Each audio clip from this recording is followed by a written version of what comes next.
trigger first. Guuurrrrrrrrr deployed an automatic intercept system with drones. Osea implemented long-range attacks to bypass them. So Guuurrrrrrr decided to sabotage Osea's communications and navigation technology. Guuurrrrrr couldn't launch a satellite themselves, but they were still able to hack the software of the Osean transmission and navigation systems. Before Osea even noticed, half of their satellites were hijacked.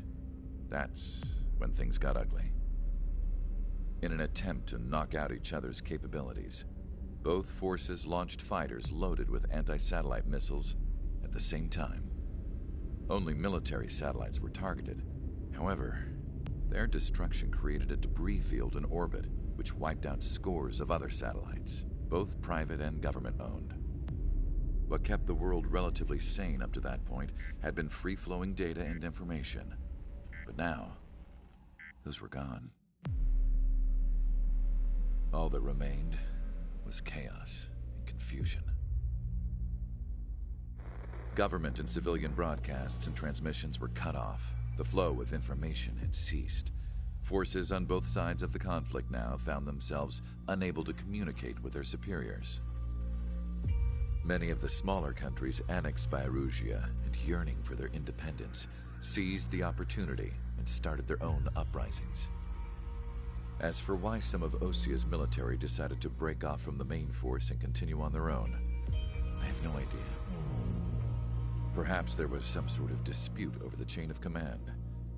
The continent that had once seen wars that were only fought between Osea and Guuurrrrr was now full of numerous conflicts between rival leaders vying for power. Insurgencies were everywhere. I even heard a rumor that a group of Osean convicts had rebelled. Rumors.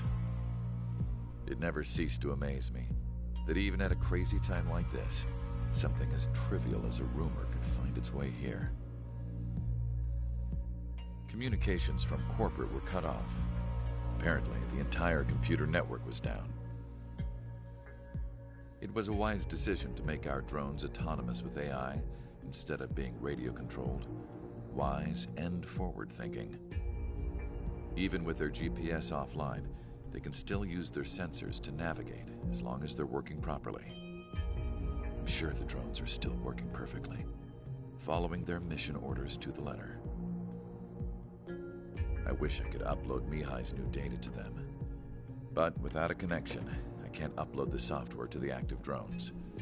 The new ones we're making, though, there should still be enough time to upgrade those before they're activated. I'll be taking the data I've acquired away from the front lines now. Oh, and I'll be taking the girls, too. I told my assistant Masa it was time to get Mihai's granddaughters ready to leave here. She's not much older than the girls, but she has a way about her, and I'm sure she won't have any trouble with them. I saw a plane flying off in the distance. I imagine it was looking for a safer place. The plane had a rose emblem on it.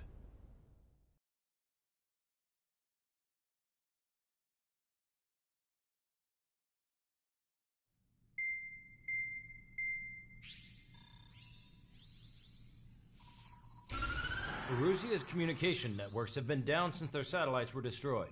Unfortunately, we are experiencing trouble too. All of Guuurrrrr has been affected, and we don't know when things will be back up and running. We're not even sure if this is Guuurrrr's doing. Still, we will follow the strategy that was originally planned, and move on to the next operation after liberating Farbanti. Let's get to it. Since the war began, we've been receiving communications in secret from an officer in the Guuurrrrr army. With the capital under our control, Guuurrrr's radical element is losing support quickly, affecting the balance of power. HQ is thinking of using the military officer as a way to gain leverage to settle peace negotiations. The officer is currently hiding in the outskirts of Anchorhead Bay, having joined up with support dispatched from the Osean army. The plan is that they'll take a standard vehicle to a rendezvous point at a harbor in the east part of the city, where a helicopter will be waiting. I would like the new Strider Squadron to provide escort for the officer. Cyclops will remain at the base on standby to serve as defense. With the communication network currently down in the capital, I very much doubt Arusea will be able to mount a regimented counterattack. However, it is likely that Arusea's intelligence department and the remaining forces who are aware of the officer's movements will interfere. Keep a close eye on the officer and make sure he stays safe. Our victory in Farbanti has given us a golden opportunity to finally end this war. Be safe out there.